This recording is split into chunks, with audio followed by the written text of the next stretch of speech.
Hello friends, कैसे हैं आप सभी। आई होप आप बिल्कुल ठीक होंगे।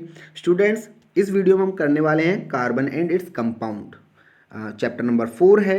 रिवाइज्ड सिलेबस हम कर रहे हैं सीबीएसई का, जो सीबीएसई ने 2020 एंड 21 एग्जामिनेशन के लिए किया है। शुरू करते हैं बिना किसी देरी के। अक्रेंस ऑफ कार्बन के बारे में बात करते हैं कि आपको नेचर के अंदर कार्बन कहाँ पर मिलने वाला है students. Carbon is found in the atmosphere, inside the earth crust and in all living organisms. Means आपको कार्बन हर जगह मिलने वाला है लगभग लगभग, ठीक है। जैसे कि एटमॉस्फेयर के अंदर आपको मिल जाएगा ये कार्बन मोनोऑक्साइड, कार्बन डाइऑक्साइड के रूप में आपको मिल जाएगा। इनसाइड द अर्थ क्रस्ट के अंदर भी आपको मिल जाएगा। अगर हम मेटल कार्बोनेट्स के बारे में बात करते हैं, मेटल बायकार्बोनेट्स के बारे में बात करते हैं, तो वो आपको अर्थ क्रस्ट में मिल जाते हैं। And in all living organisms, और सभी जीवित वस्तुएं जो हैं उनके शरीर में भी आपको कार्बन मिलने वाला है किसी ना किसी फॉर्म में। जैसे कि स्टार्च है, स्टार्च में आपको कार्बन मिल जाएगा, ग्लूकोज है, सेलुलोज है, इन सब में आपको कार्बन मिलने वाला है। Carbon is present in fuels like wood, coal, charcoal, coke, petroleum, natural gas, biogas and marsh gas ETC. Means किसी भी प्रकार का फ्यूल जो हम अपने दैनिक जीवन में यूज़ करते हैं, उन सभी में आपको कार्बन का एक बहुत बड़ा हिस्सा मिलने वाला है। Carbon is present in compounds like carbonates, hydrogen carbonates, अभी अभी मैंने बताया कि metal carbonates, metal hydrogen carbonates जिन्हें बायकार्बोनेट्स भी बोलते हैं, उसमें आपको कार्बन की अच्छी खासी क्वांटिटी मिलने वाली है। Carbon is found in the free state as diamond, graphite, fluorescence. अगर ऊपर की बात करते हैं, जो ये 3 पॉइंट्स बताए हैं अभी, तो इनमें कार्बन किसी न किसी कंपाउंड फॉर्म में मिल रहा है। बट अगर आपको फ्री स्टेट में कार्बन चाहिए, तो कार्बन डायमंड, ग्रेफाइट और फ्लोरेसेंस की फॉर्म में भी नेचर में अवेलेबल होता है। आप वहाँ से उसे ले सकते हैं, ठीक है। नेक्स्ट स्टार्ट करते हैं कार्बन के साथ बॉन्ड्स जो हैं, ठीक है। Carbon special kind of bonds generate करता है, बनाता है एलिमेंट्स के साथ, जिन बॉन्ड्स को हम कोवेलेंट बॉन्ड्स बोलते हैं, ठीक है जी। तो सबसे पहले हम देख लेते हैं कि कोवेलेंट बॉन्ड्स होते क्या हैं और कार्बन इन्हें क्यों बनाता है, ठीक है।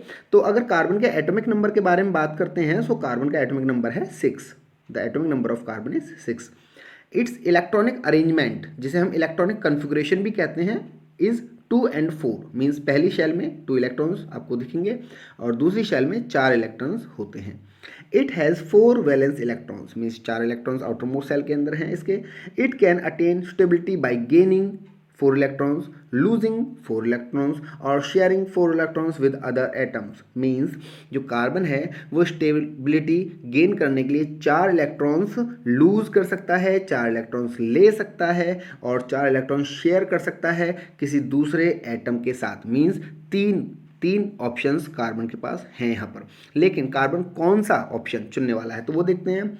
It does not gain 4 electrons because it is difficult for the 6 proton to hold 10 electrons। अगर कार्बन अपनी आउटर मोस्ट सेल का ऑक्टेट कंप्लीट करने के लिए 4 इलेक्ट्रॉन किसी से ले लेता है, तो कुल मिलाकर जो इलेक्ट्रॉन्स की संख्या हो जाएगी वो हो जाएगी 10, ठीक है। कार्बन का एटॉमिक नंबर है 6, मीन्स प्रोटॉन की संख्या है 6। तो 6 जो प्रोटॉन्स हैं, अगर वो इलेक्ट्रॉन्स को होल्ड करें तो 10 इलेक्ट्रॉन्स को होल्ड कर पाना उनके लिए डिफ़िकल्ट हो जाएगा और कार्बन ये काम नहीं करने वाला है, ठीक है। तो it means it does not gain 4 electrons. It does not lose 4 electrons, ये 4 इलेक्ट्रॉन्स भी लूज नहीं करने वाला है स्टेबिलिटी गेन करने के लिए, क्योंकि because it needs a large amount of energy to lose 4 electrons. Means इन 4 इलेक्ट्रॉन्स को लूज करने के लिए, किसी को देने के लिए एक लार्ज अमाउंट ऑफ एनर्जी चाहिए जो एनवायरनमेंट से कार्बन को मिलेगी। बट क्योंकि वो अवेलेबल नहीं है, और अगर है भी तो बहुत रेयर कंडीशंस में है, तो इस वजह से कार्बन जनरली इन 4 इलेक्ट्रॉन्स को भी लूज नहीं करता है। जो तीसरा ऑप्शन है वो है it shares 4 electrons with other atoms to attain stability resulting in the formation of covalent bond. Means जो कार्बन है वो 4 इलेक्ट्रॉन्स की शेयरिंग कर रहा है, किसके साथ, दूसरे किसी एटम के साथ। अब शेयरिंग का आप अगर समझें तो शेयरिंग का मतलब है इलेक्ट्रॉन्स देना और फिर इलेक्ट्रॉन्स वापस भी लेना, मतलब वो दे भी रहा है और ले भी रहा है वापस, ठीक है। तो इस तरह के जो बॉन्ड्स बनते हैं जिनमें इलेक्ट्रॉन्स की शेयरिंग चल रही है, तो उन बॉन्ड्स को हम बोलते हैं कोवेलेंट बॉन्ड, ठीक है। तो अगर कोवेलेंट बॉन्ड की डेफिनेशन पूछी जाती है तो आप सीधे तौर पे कह सकते हैं, the covalent bonds are the bonds which formed due to mutual sharing of electrons between the atoms. Clear. चलिए since carbon atom needs 4 electron to attain stability, इसके बावजूद भी अगर मैं कार्बन के बारे में बात करता हूँ तो उसे 4 इलेक्ट्रॉन्स की आवश्यकता है स्टेबिलिटी गेन करने के लिए, and that is the reason its valency is 4 and it is tetravalent atom. अगर उसको 4 इलेक्ट्रॉन्स की आवश्यकता है और उसकी आउटर मोस्ट सेल के अंदर 4 इलेक्ट्रॉन हैं, वैलेंसी भी उसकी 4 है, तो जो एटम है वो हो जाता है टेट्रावैलेंट। टेट्रावैलेंट बोले तो कि आउटर मोस्ट सेल के अंदर 4 इलेक्ट्रॉन मौजूद हैं और 4 इलेक्ट्रॉन की आवश्यकता भी इसे है यहाँ पर। ठीक है जी। तो डॉट स्ट्रक्चर मैंने दिखाया हुआ है यहाँ पर। एक डॉट स्ट्रक्चर का मतलब होता है किसी भी एटम की आउटर मोस्ट सेल जब इलेक्ट्रॉनिक कॉन्फ़िगरेशन करते हैं तो आउटर मोस्ट सेल के अंदर पाए जाने वाले इलेक्ट्रॉन्स की संख्या को हम डॉट से रिप्रेजेंट करते हैं। जैसे कार्बन की आउटर मोस्ट सेल में 4 इलेक्ट्रॉन्स हैं तो 4 डॉट्स यहाँ पर शो की हुई हैं।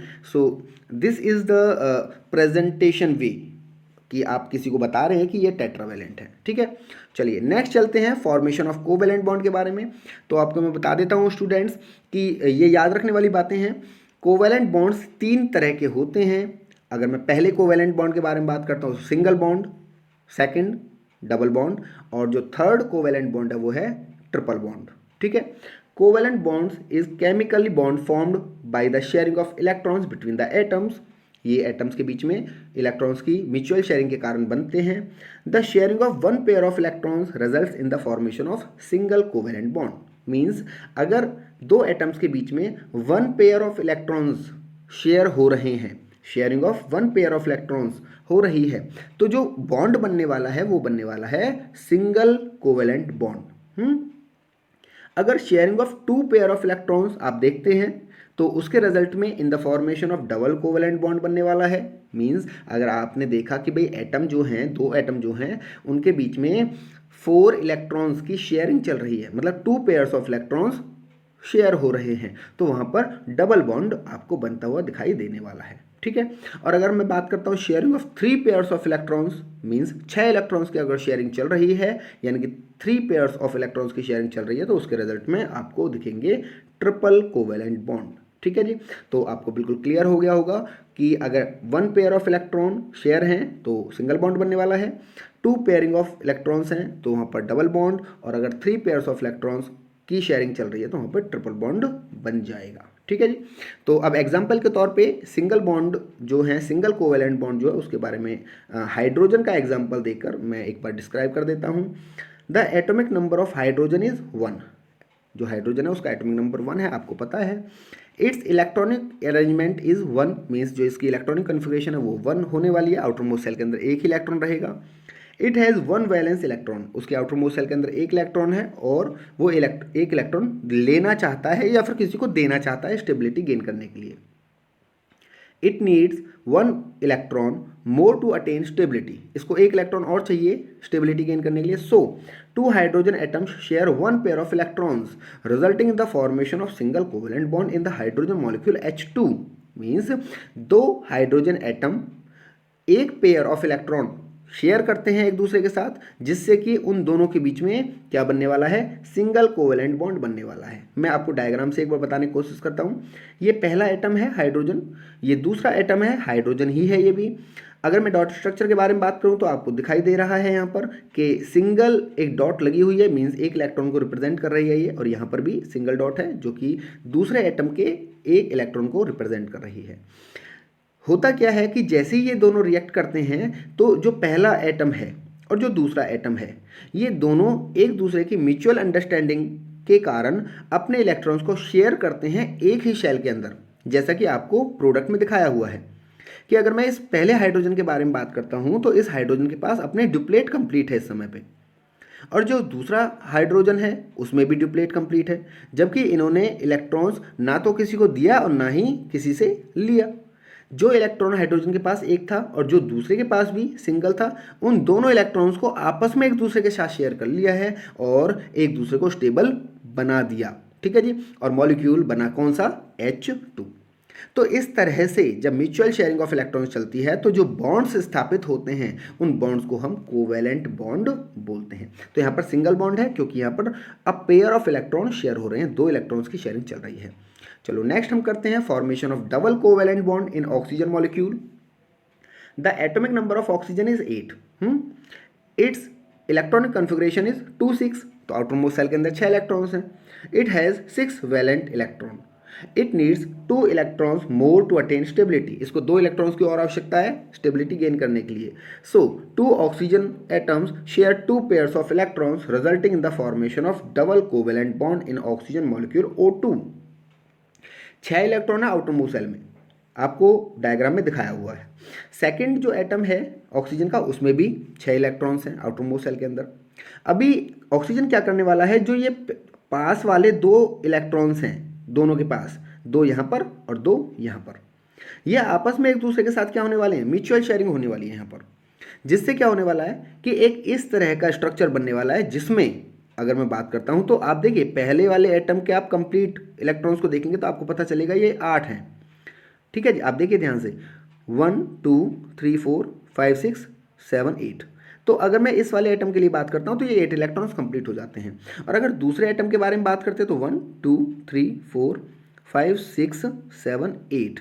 ठीक है, तो 8 इलेक्ट्रॉन इसके भी कंप्लीट हो जाते हैं, जिससे बनता क्या है, ऑक्सीजन मॉलिक्यूल बन जाता है O2।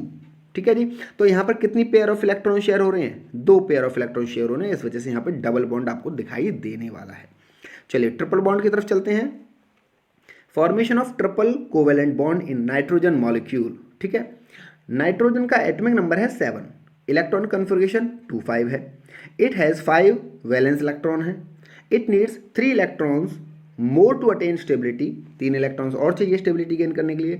So 2 nitrogen atoms share 3 pairs of electrons resulting in the formation of the triple bond in the nitrogen molecule N2। आप डायग्राम में देखिए 5 इलेक्ट्रॉन्स आउटरमोस्ट शेल में हैं, तो डॉट स्ट्रक्चर में 5 इलेक्ट्रॉन्स दिखाए हुए हैं। और जो सेकंड एटम है नाइट्रोजन का, उसमें भी 5 इलेक्ट्रॉन्स दिखाए हुए हैं। जो ये पास वाले इलेक्ट्रॉन्स हैं, 3 यहाँ के और 3 यहाँ के, ये आपस में एक दूसरे के साथ मिलते हैं और बनाते हैं क्या, N2।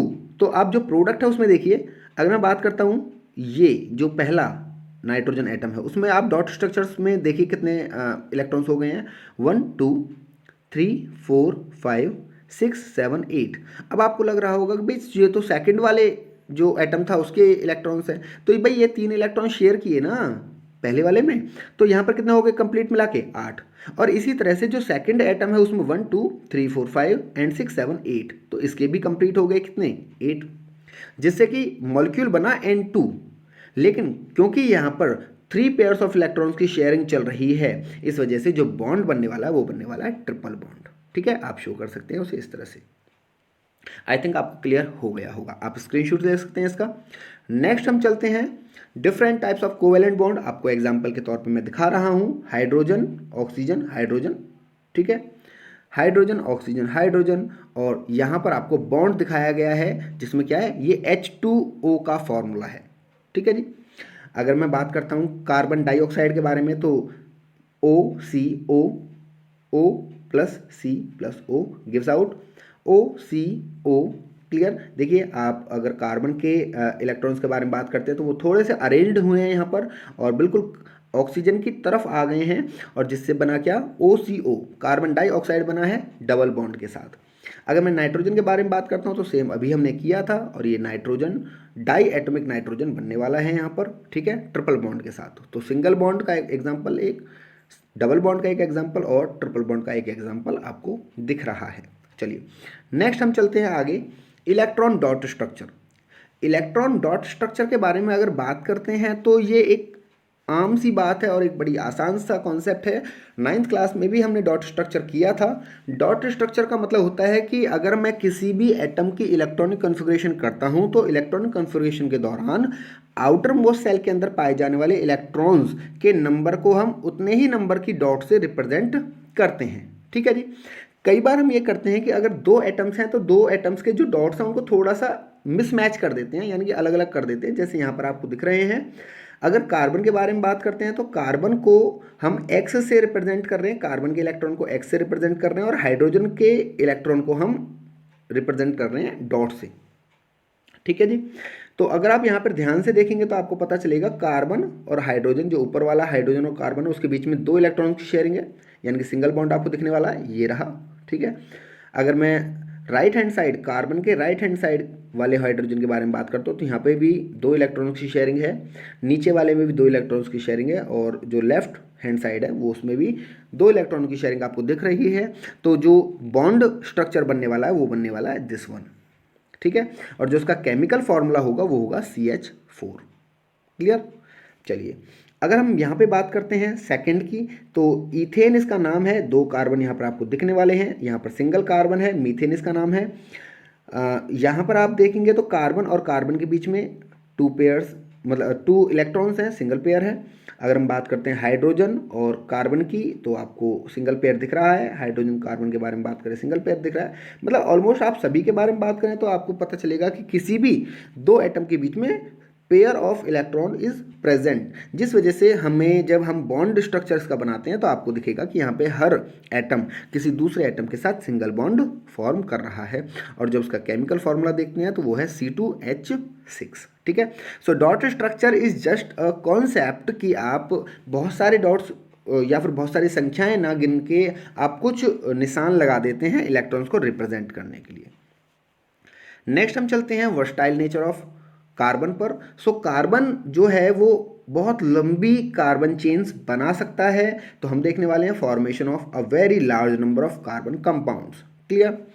Carbon forms a very large number of compounds. क्यों बनाता है भैया? तो the number of carbon compounds is more than 3 millions, 3 million से भी ज़्यादा तरह के कंपाउंड्स आपको मिल जाएंगे कार्बन के।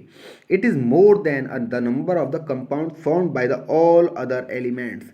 ये अगर बात करें तो जो दूसरे एलिमेंट्स हैं, जो 118 एलिमेंट्स हैं, है ना, उसमें से अगर कार्बन को हटा देते हैं तो 117 एलिमेंट्स जो नॉन है, 117 एलिमेंट्स टोटल मिला के जो मॉलिक्यूल्स बनाते हैं, कंपाउंड्स बनाते हैं, उन सभी कंपाउंड से ज़्यादा संख्या है ये, कि अकेला कार्बन ही उनसे ज़्यादा कंपाउंड्स बना रहा है। अच्छा, क्यों है ये? तो this is because carbon atom can form bond with other carbon atoms. पहला कि कार्बन एटम जो है वो दूसरे कार्बन एटम्स के साथ बॉन्ड क्रिएट कर सकता है। टू फॉर्म लॉन्ग चेन्स, लंबी लंबी चेन्स आपको दिखाई दे रही हैं यहाँ पे, स्ट्रेट चेन जिसमें बहुत सारे कार्बन आपको दिखाई दे रहे हैं। ब्रांच चेन्स, जिसमें ब्रांच चेन आपको दिखाई दे रही हैं कि कार्बन लंबी चेन यानी कि स्ट्रेट चेन्स तो बना ही रहा है, साथ में ब्रांच्ड भी बना रहा है, यानी कि नीचे की तरफ भी इसमें कार्बन आ सकते हैं। इस प्रॉपर्टी को हम कैटिनेशन कहते हैं। कैटिनेशन के बारे में और भी मैं बताऊंगा आपको। Since the valency of carbon is 4, इसकी 4 वैलेंसी है, it can form bonds with other carbon atoms और with the atoms of other elements like hydrogen, oxygen, nitrogen, halogen, ETC। Carbon की टेट्रा वैलेंसी होने के कारण कार्बन अपने carbon atoms के साथ तो बना ही सकता है बॉन्ड्स, लेकिन इसके बावजूद वह हाइड्रोजन, ऑक्सीजन, नाइट्रोजन, हैलोजन और कुछ दूसरे एलिमेंट्स के साथ भी बॉन्ड्स क्रिएट कर सकता है, मींस कंपाउंड फॉर्म कर सकता है। इसके साथ साथ अगर बात करते हैं तो जो कार्बन है वो ओपन चेन तो बना ही रहा है, साथ में क्लोज चेन भी आपको दिख जाएंगी, बेंजीन वगैरह आपको मिलने वाला है यहाँ पर, ठीक है। तो आप यहाँ पर देख सकते हैं कितनी वेरिएशंस हैं। लंबी चेन बना रहा है, ब्रांच्ड चेन बना रहा है, साइक्लिक चेन बना रहा है, साथ में टेट्रा वैलेंसी होने के कारण दूसरे एलिमेंट्स के साथ भी बॉन्डिंग क्रिएट कर रहा है, और यही कारण है कि more than 3 millions of compounds formed by the single carbon atom. Clear. So चलो नेक्स्ट हम बढ़ते हैं आगे। Examples of catenation. कैटनेशन का बारे में बता देता हूँ मैं। हाइड्रोकार्बन्स के बारे में बात करते हैं, मीन्स कार्बन और हाइड्रोजन के जो मॉलिक्यूल्स हैं उनके बारे में बात करें तो उन्हें 2 भागों में डिवाइड किया गया है। एरोमेटिक कंपाउंड्स हैं और एलिफेटिक कंपाउंड्स हैं। एरोमेटिक कंपाउंड्स में साइक्लिक बेंजीन आपको मिलने वाली है और साथ में आपको चेन भी मिल सकती है, लेकिन एलिफेटिक कंपाउंड्स के बारे में बात करते हैं तो आपको बेंजीन रिंग यहाँ पर नहीं मिलने वाली है, ठीक है जी। कैटिनेशन के अगर बारे में बात करें तो आप देखिए यहाँ पर ये इथेनॉल है, ये ब्यूट्रिक एसिड है, ये एसीटोन है, मींस आपको कार्बन अलग अलग तरह की चेन रिएक्शंस करता हुआ दिखाई दे जाएगा, ठीक है। चलिए नेक्स्ट हम बढ़ते हैं सैचुरेटेड एंड अनसैचुरेटेड हाइड्रोकार्बन्स पर। तो यहाँ पर क्या है कि बॉन्ड्स के आधार पे जो कार्बन कंपाउंड्स हैं, मींस हाइड्रो जो कार्बन्स हैं, उनको 2 भागों में डिवाइड कर दिया है। एक है सैचुरेटेड और दूसरे हैं अनसैचुरेटेड हाइड्रोकार्बन्स। सैचुरेटेड हाइड्रोकार्बन्स के बारे में बात करें तो ऐसे हाइड्रोकार्बन्स जिसमें कार्बन एंड कार्बन के बीच में सिंगल बॉन्ड आपको दिखाई देता है, आप सैचुरेटेड कार्बन्स या फिर सैचुरेटेड हाइड्रोकार्बन्स की कैटेगरी में उन कंपाउंड्स को डाल सकते हैं सीधे तौर पर। इन सैचुरेटेड हाइड्रोकार्बन्स का एक दूसरा नाम भी है एल्केन। ठीक है, तो एक बार पढ़ लेते हैं। A hydrocarbon is an organic compound that contain only the element hydrogen and carbon. Hydrogen और कार्बन आपको मिलने वाले एक हाइड्रोकार्बन के अंदर। In a saturated hydrocarbon all the bonds are single bonds. आपको दिखने वाले हैं सिंगल बॉन्ड्स, किसमें? सैचुरेटेड हाइड्रोकार्बन्स में सभी बॉन्ड्स आपको सिंगल दिखने वाले हैं। Alkane is another name for the saturated hydrocarbon. Alkane एक दूसरा नाम है सैचुरेटेड हाइड्रोकार्बन्स का। मतलब अगर मैं कहता हूं कि भाई सैचुरेटेड हाइड्रोकार्बन्स का एक एग्जांपल दे दीजिए, तो आप एल्केन कैटेगरी से उठाकर किसी का भी एग्जांपल दे सकते हैं। जैसे मीथेन है, ब्यूटेन है, प्रोपेन है, ईथेन है और इसी तरह के और जो हैं। ठीक है, चलिए नेक्स्ट हम चलते हैं अनसैचुरेटेड हाइड्रोकार्बन्स।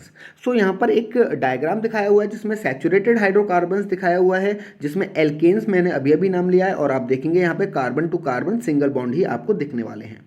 ठीक है, लेकिन अनसैचुरेटेड हाइड्रोकार्बन्स को आगे दो भागों में डिवाइड किया है, एक को बोलते हैं एल्कीन्स और एक को बोलते हैं एल्काइंस। अब ये किस आधार पर वो मैं आपको बताता हूँ।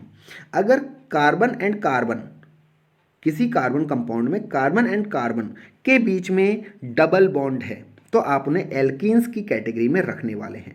ठीक है, ये मीन्स लास्ट में ईन आने वाला है। जो एल्क है वो तो ठीक है, एल्क एल्क, लेकिन यहाँ पर एल्केन है, alkane, then second one में alkene and then third one elk आइन।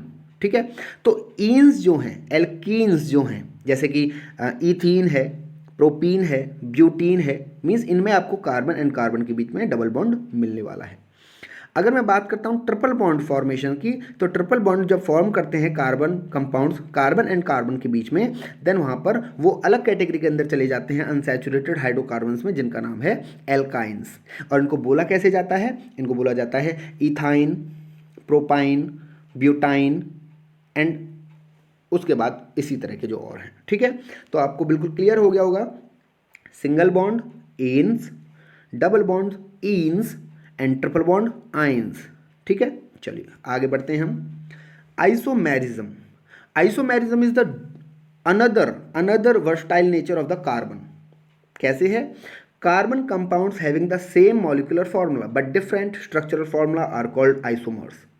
आइसोमर्स बोलते हैं ऐसे कार्बन कंपाउंड्स को जिनका केमिकल फॉर्मूला तो सेम है, लेकिन उनका जो स्ट्रक्चरल फॉर्मूला है वो अलग है, और स्ट्रक्चरल फॉर्मूला अलग होने के कारण वो अलग तरह से बिहेव भी कर रहे हैं।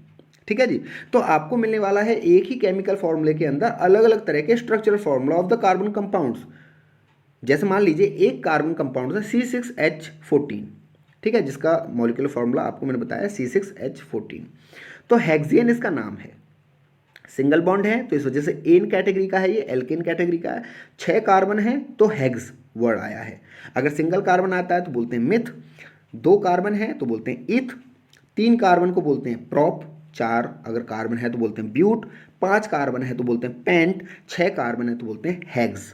ठीक है, अगर सिंगल बॉन्ड है सभी के बीच में तो बोलेंगे एन, अगर 2 बॉन्ड है तो बनेंगे इन, ट्रिपल बॉन्ड है तो बुलाएंगे आइन। ठीक है, तो अगर मैं कहता हूँ 2 कार्बन है और सिंगल बॉन्ड है तो नाम आने वाला है ईथ एन। ईथ 2 कार्बन को बताएगा, एन सिंगल बॉन्ड को बताएगा। अगर मैं कहता हूँ यहीं पर 2 बॉन्ड हैं यानी कि डबल बॉन्ड फॉर्मेशन है, तो आप कहेंगे ईथ 2 कार्बन को रिप्रेजेंट करेगा और ईन डबल बॉन्ड को रिप्रेजेंट करेगा, तो नाम बन जाएगा ईथ ईन, ईथीन। ठीक है जी, अगर मैं कहता हूँ कि कार्बन और कार्बन के बीच में ट्रिपल बॉन्ड लगा रहा हूँ मैं, कि 2 कार्बन है और ट्रिपल बॉन्ड फॉर्मेशन है, तो यहाँ पर 2 कार्बन है तो ईथ और ट्रिपल बॉन्ड है तो आइन, तो इथ आइन, इथाइन। ठीक है जी, यहाँ पर 6 कार्बन है तो हेक्स, सिंगल बॉन्ड है तो एन, तो हेक्सेन। ठीक है, अब हेक्सेन है यहाँ पर, तो आप देखिए कि सेकेंड स्ट्रक्चर जो है वो है 3 मिथाइल पेंटेन, लेकिन आप इसमें कंप्लीट कार्बन और हाइड्रोजन की संख्या गिनेंगे तो आपको पता चलेगा 1 2 3 4 5 6, 6 तो कार्बन है। हाइड्रोजन गिन लीजिए 1 2 3 4 5 6 7 8 9 10 11 12 13 14, तो 14 इसके अंदर हाइड्रोजन है, पहले वाले के अंदर भी सेम ही है।